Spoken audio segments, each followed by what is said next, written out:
The Presidential Economic Coordination Council, PECC in Nigeria, is a high-level advisory body established to provide strategic guidance and coordination in economic policies and initiatives. The council is typically chaired by the President of Nigeria and comprises key government officials, economic experts, and representatives from the private sector. Now, the PECC plays a crucial role in formatting the implementation of economic strategies to address challenges, promote sustainable growth, and enhance the country's economic performance. It focuses on coordinating efforts across various sectors to achieve economic stability, attract investment, and create conducive environment for business development. Now, the Council's responsibilities include advising the government on economic policy formation, monitoring the implementation of economic programs, and recommending measures to stimulate economic growth and development. By bringing together stakeholders from different sectors, the PECC aims to foster collaboration, drive policy coherence, and ensure effective decision-making in pursuit of economic objectives. Welcome to Insight Today. I am Jumai Manson. I'm being joined by Mark Olali. He is an economic analyst. Stay tuned. The program continues shortly.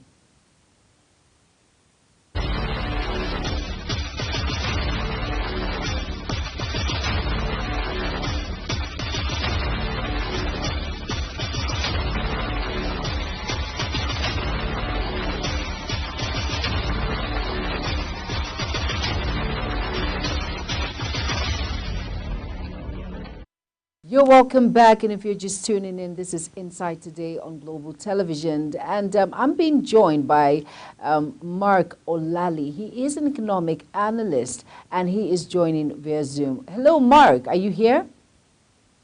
Yeah, and thank you for having me today. Oh, I should be the one to thank you. Thank you so much for obliging the invitation.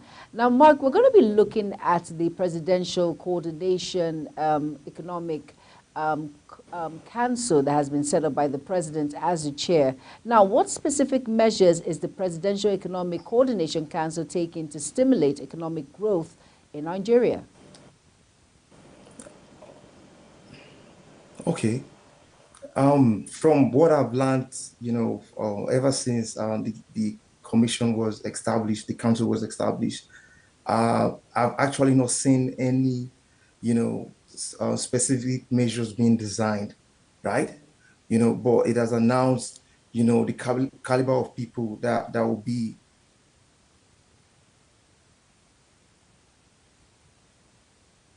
Oh, wow. I think we're having a little bit of hitch there when it comes to the network, but I hope, Mark Olali, are you there?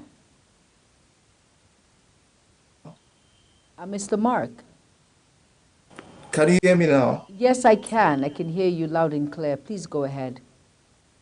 Okay, I was saying from what I learned, about the council that has been established by the president, I've actually not seen, any specific measures that have been designed, but they've actually announced, the caliber of people that will be a part of the council and, the aim of the council. That is what that is the information that we got, from the the various platform where the news was announced, where it was announced. So. Okay, now the caliber of people on that particular committee. We have the president, the vice president, we have the Senate president, and we have members. Now, how do you envision the council's effort in translating into tangible benefits for everyday Nigerians in terms of reducing the high cost of living? Because that was why this particular committee was formed, to reduce high cost of living and all of that sort that Nigerians are facing at the moment. Okay. Normally, usually in Nigeria, there is always an issue of trust deficit, from the public, against the government, But this particular council, has I think that they took a different path this time, where there's involvement of big players from the private sector coming. I mean, there's a partnership between the public and the private, sector, trying to look into, some of these issues the country is going through right now, particularly in the aspect of, the economic downswing, the high cost of things in different regions of the country, where, you go to the market today and you buy a product for a particular amount, and the next few days you are back to that market and you are buying that same commodity for double of that amount. So I think, the cries, from different sections, of the country, and the calls, of experts, drawing the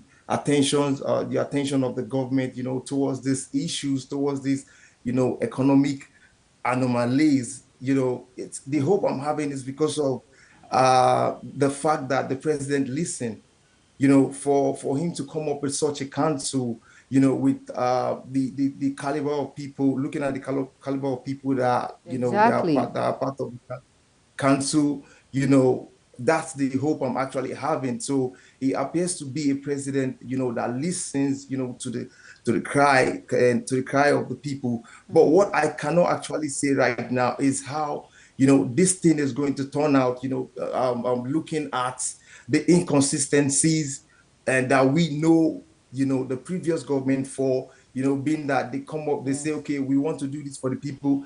They allocate a lot of money, for the project, and at the end of the day, it is not adequately executed, or we are seeing issues of saboteurs, and we are seeing, issues of arbitrage, arbitrages, and all that. To be honest with you right now, the country, is actually going through a rough part, especially when you look at, the cost of things. When you check, the disparity between how it was a few months ago and how it is right now, how it is right now. But you understand. But anyways, I'm just I'm just hopeful. I'm just hopeful. A step, has been taken, and I would like to give them a benefit of doubt, because the government is still in its infant stage. I can't start to say, oh, the government it's able to do this or not. But seeing the likes of Dangote, seeing the likes of Tony Lumelu, these are men, who has, operated a business model that actually worked in the past, who formed a simple idea into, a multi-billion business today. So I believe these are men who, if they are working with the government, they will not only visualize, or they will not just only have visions like what we are used to with the government. They are actually going to put things into the proper perspective, put them into actionable plans, and adequately execute this thing, and ensure that this thing will have, an overall effect on the common people in the country. So that's the hope I'm having. That's my own anticipation. It's just an opinion. People can see it differently, but that's how I'm seeing it right now, especially because the government is still new.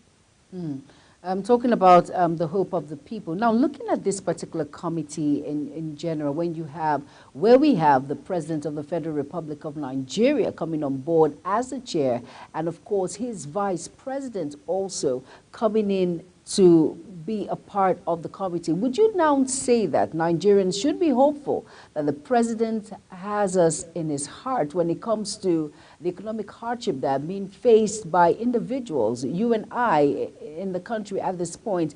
Basically, he's actually listening to the issues which is on ground when it comes to the hardship, when it comes to the high cost of fuel, when it comes to high cost of living, when it comes to transportation, when it comes to electricity. With this committee set up, do you think there is, in quote, the renewed hope? Is it going to come as swiftly as possible, or it's going to take baby steps? As an economist, what do you think? You see, this president, our president, um, this is the first time, he's finding himself in a position where he's making policy on behalf of the entire country, True, very true. right? This is the first time, yeah. So I don't really have any question in terms of the capability of the president, because if you look at some of his some of his policy measures when he was a governor in Lagos Lagos State, State. you know, yeah, when he was the governor of Lagos State, how how he brought the revolution in the Lagos State tax system, and how the revenue of the he was able to move the revenue of the state from I think some millions of naira to about uh, I actually don't have the right figure, but I know he did a lot. He did a lot Yes, he did. that are commendable as a governor of Lagos State.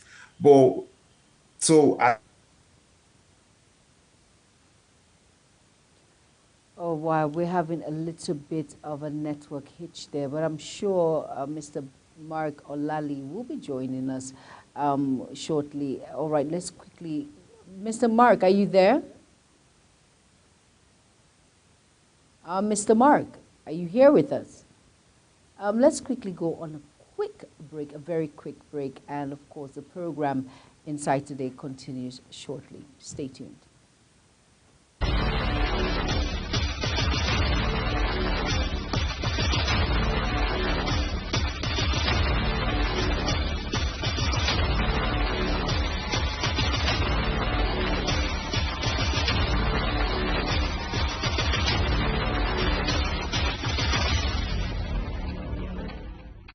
All right, welcome back from that very quick break, and I'm still joined by Mr. Mark Olali. Mr. Mark, you were elaborating on when the President of the Federal Republic of Nigeria, no, the President and President Bola Ahmed Tinubu was a governor of Lagos State, how he made so much impact, which we're very sure of, and Lagosians are still enjoying till today from so much development has come into Lagos State. I completely understand all of these things. So it shows that he has the people at heart. For him to be part of this committee as a chair, this is the first of its kind, don't you think? yeah, can you hear me now? Yes, I can. Please go ahead. Yeah, like one thing I find impeccable about the council is just the involvement of the private sector. You know, there are now you have men, who their reputation is going to be at stake should anything go wrong with the council. If the council is not able to realize most of its goals, people are going to hold, the likes of Aliko Dangote and Tony Elumelu responsible. Like, okay, how come, you did it in the private sector, you did it on your own, but now it is impossible for And it you was to successful, employ. don't forget. You Yeah, did it in the private yeah. So sector, how you're come? successful, and you're Yeah, still successful. Now coming into the public parastatals, let's see how well this plays, right? yeah. So there will be a question mark on the reputation of these people. How come you did it Very there true. and you aren't able to replicate the same success, in the public sector? So because I know the role the most of the government officials are going to play are just supervisory functions. The people that are actually going to take charge of it are players, key players from the private sector. So this is the time we want. It is the time for these men, and to demonstrate, their business capabilities. To display the real stuff in them, what they are made of. You Exactly. I like understand? the part you So said, yeah, what they're made of, bringing their worth to the table. Let's see, it yeah, shouldn't be like all teeth and no bark. So there should be teeth and yeah. bark at the same time. What the transformation you've done in the private sector should be done also in the public sector, especially when it has to do with this presidential economic coordination council. Now, Mhm. can you elaborate on any strategies or programs aimed at increasing job opportunities, improving income levels for citizens in regards to this particular committee that has been set up by the presidency when it has to the Presidential Economic Coordination Council? Okay, now the functioning of, you know, every economy, rests on the ability or the performance of semi-scale businesses. Yeah, it thrives on the performance of the semi-scale businesses. So if the domestic if the government is able to create an enabling environment for these semi businesses, it would translate into, you know, it will translate into a tremendous economic growth. Like it will reflect positively on the economy of the country.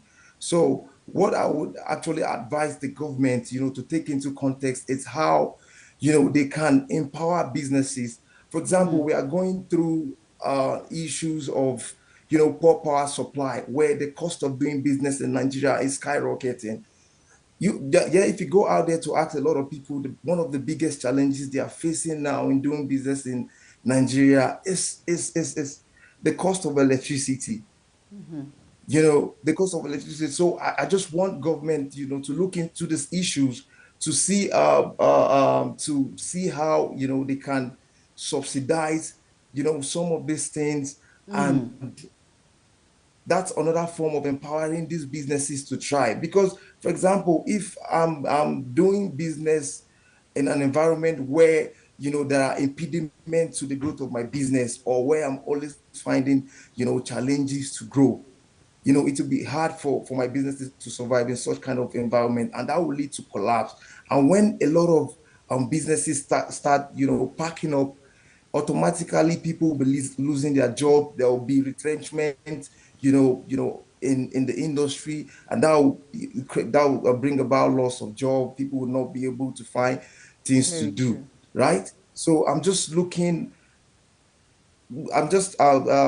the government should look into, how, the environment, how the environment in which people do these businesses can be enabling. They can thrive, while doing businesses in this environment. So power, electricity is one factor, people have identified. A lot of researchers have identified as, what the things that are impeding the success of a lot of businesses in Nigeria. So one of them is power. Then another thing I think the government should also look at is the problem of insecurity.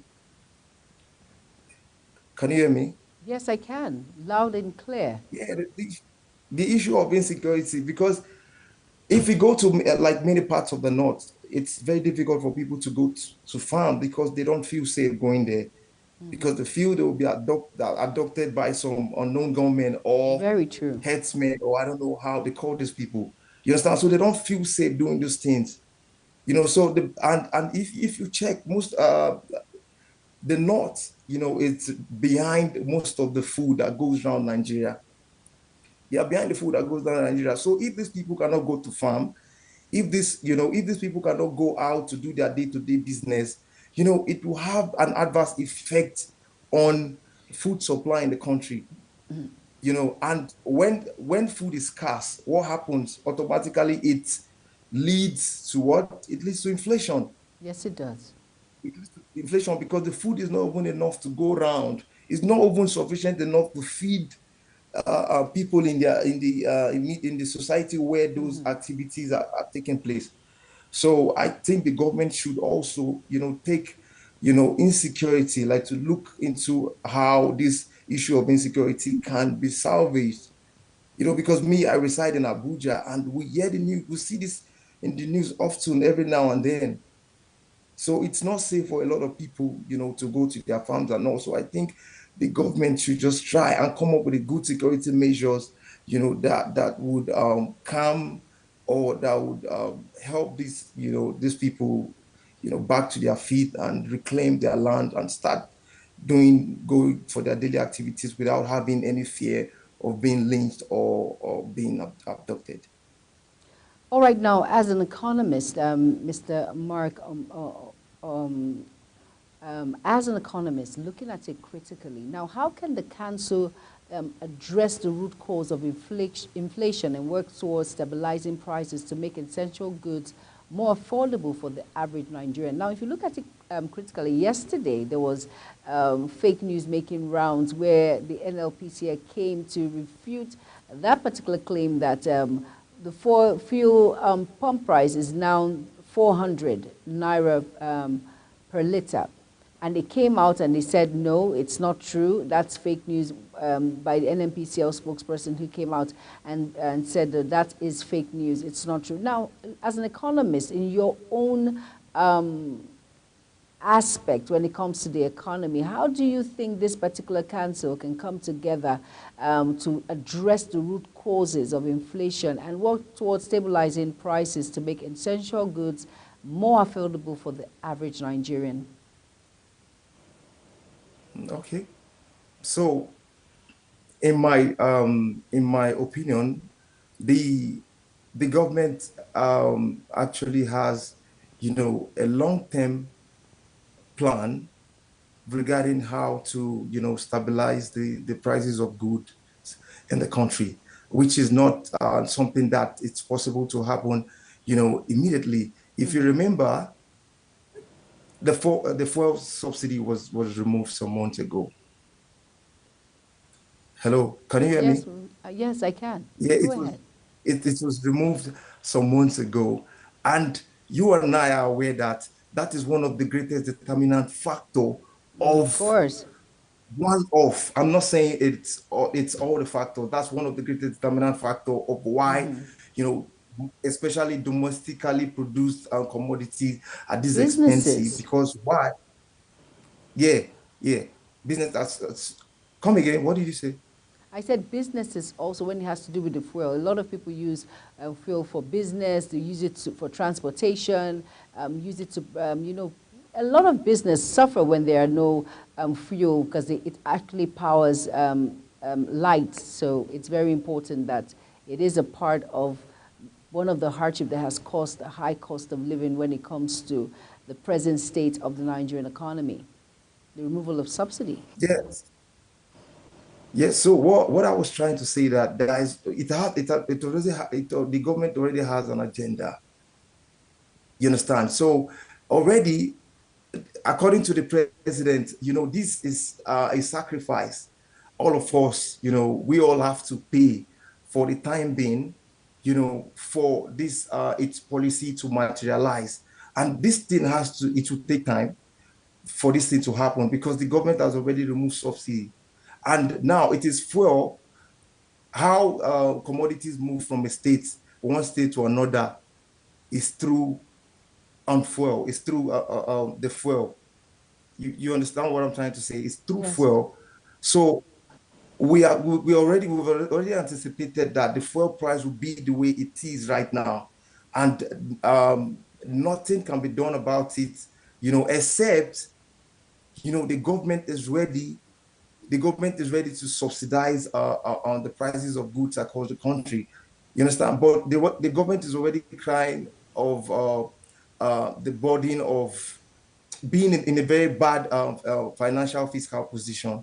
So for now, I just think that is sacrifice a lot of us, like we in the country, like we just have to pay.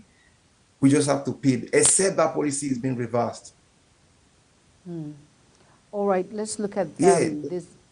Yeah, accept the yes, and let's look at in what ways you see the council collaborating with other government agencies, industries, and stakeholders to achieve sustainable economic development and alleviate financial burdens on the populace. It falls down on us when it comes to taxes. Are you with me? So okay. how is this going to happen to alleviate the financial burdens when it has to do with tax and all of these dues that we need to pay? How would that financial burden, how would it just alleviate the financial burdens on the populace in general? Like I previously said, you know, this how these people how the council is going to function, has not been clearly stated. So me True. going into details of how these people are going to, alleviate, the level of poverty in the country or salvage, some settings, anomalies, or some things that are not appropriate. Like I can't say, except you're telling me to make a recommendation with regards to how, Yes, these as people can work a with economic agency. analyst, make a recommendation. Let's see, who knows? It could be part of the things that will be stated by the council. So who knows? Make a recommendation. Okay. Okay, for me,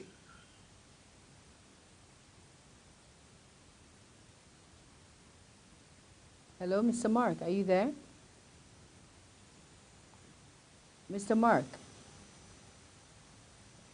Oh, I guess the audio. Let's quickly go on a very quick break, and Mr. Mark Olali will be joining us.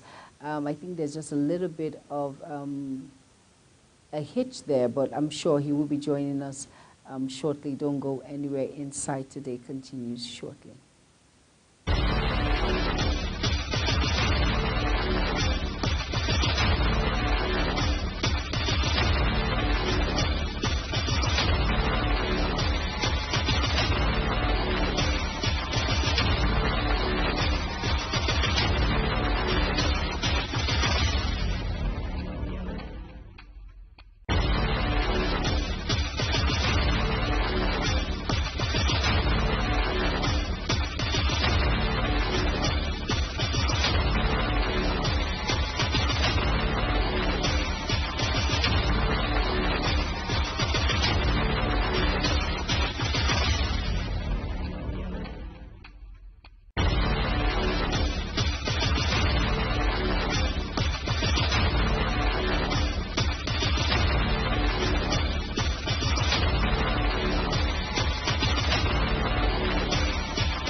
You're welcome back to the program from that very short break. Now, still talking about the Presidential Economic Coordination Committee, which Council, that plays a crucial role in formation and implementing economic strategies to address challenges, promote sustainable growth, and enhance the country's economic performance. Now, it focuses on coordinating efforts across various sectors to achieve economic stability, attract investment, and create conducive environment for business development.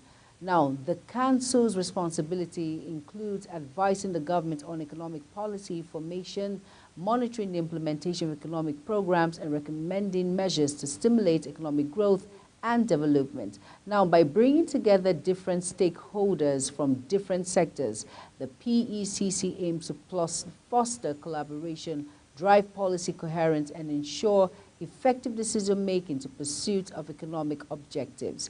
Now, looking at this critically, I had Mr. Mark Olali is a guest. He is an economic analyst who will be elaborating. He has elaborated on some of the issues in which we face when it comes to this particular committee, or will I say council, that has been formulated by the president.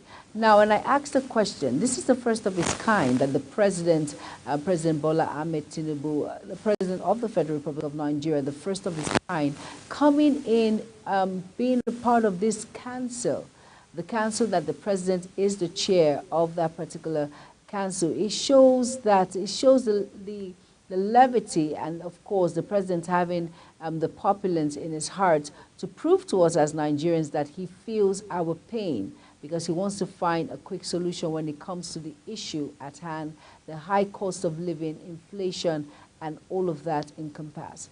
Now, looking at it critically, but can we say, on another hand, is this a political stunt where it's just only people in that sector, from the president to the vice president, not just the vice president, members of the Senate, governors, the CBN, the governor of the Central Bank of Nigeria, in this particular committee? Is it more that meets the eye? Is it, like I said, a political stunt to hush Nigerians, to make us feel as if the government is working, the administration knows our plight? Or will we say it's a way of extending that hand of fellowship to prove to us that a man of his words, our president of the Federal Republic of Nigeria? Well, we'll just hope and see. It is too early to judge. It is too early to complain. It is too early to raise an eyebrow when it comes to this particular council that has been set up by the presidency. And like I said, I hope my guest, Mr. Mark Omali, has joined us at this point. He's yet to join us via Zoom. But looking at it, we hope, some people will hope that this particular committee has specific initiatives or policies that are implementing to boost the economic growth and address basically the high cost of living in Nigeria. We do not want a replay of what played out in Minna and Niger State, where individuals of that particular state came out in their mass to actually protest because of the high cost of living. Of course, we know about the removal of fuel subsidy that has caused a high cost of living. Not even that is far compared to the high cost of goods and services that we experience in Nigeria at about now, and also the bad part where there are no jobs and no electricity to power most our daily lives when it comes to our day-to-day activities. Now, successful prioritization strategies involve identifying and focusing on initiatives that yield the most significant impact on economic growth and living standards.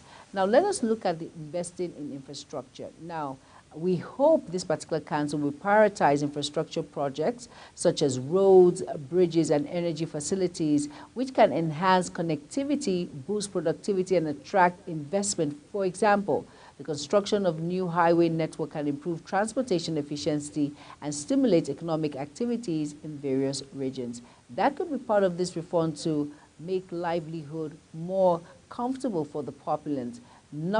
Aside that, let's look at education and skill development. Now, of course, investments in education and skill development programs can build a skilled workforce, enhance productivity, and create opportunities for economic advancement. Now, implementing initiatives like vocational training or scholarship programs can really empower individuals and drive long-term economic growth. Now, let's not forget agricultural development.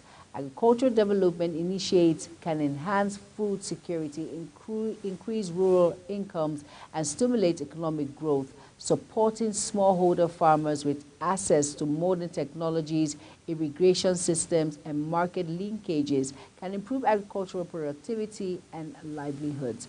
Healthcare services. Healthcare services, by investing in healthcare infrastructure, training healthcare professionals, and expanding access to quality healthcare, can improve public health outcomes, increase productivity, and reduce healthcare costs in the long run. Now, initiatives like vaccination programs or building healthcare facilities in underserved areas can have a positive impact on the society. Now, looking at entrepreneurship and small-scale business support, prioritizing support for entrepreneurship and small-scale businesses through access to credit, business training, and market opportunities can stimulate job creations, innovations, and economic diversification. Creating an enabling environment for startups and small enterprises can drive economic growth and reduce unemployment rate. Now, by strategically prioritizing these key areas, policymakers can effectively allocate resources and implement initiatives that can have substantial impact on economic development and well-being of the population. Now, many of you might say, Jumai Manson, looking at this critically, the council, I'm just saying, thinking your thoughts or thinking out loud, that this particular council did not involve small-scale and medium enterprise when it comes to small-scale businesses who are creating impact, to share their view on how they have managed to stay afloat despite the economic hardship in which we face as a country. Do you think that it is better that only those who have made it, like big private organizations or small-scale private organizations, can come and give their own little input when it comes to this council? Well, your guess is as good as mine. We'll just have to sit back and monitor. Now, overall, the Presidential Economic Coordination Council serves as a platform for strategic discussions, policy coordination, and consensus building to advance Nigeria's economic agenda and address key challenges facing the country's economy. And now with that, we hope this is a step in the right direction by our president, no other person than President Bola Ahmed Tinubu, the President of the Federal Republic of Nigeria, bringing to table having the plight of the Nigerians at heart. Hope it brings a lasting and a very fast solution when it comes to the economic hardship faced by individuals in the society. And that brings us to the end of the program. Thank you so much, Mr. Mark Olali, for being a part of the program. The network hitch didn't allow us to talk more with you, but I'm sure I will be inviting you next on the program. I am Jumai Manson. Stay positive. Have a beautiful afternoon. Bye-bye.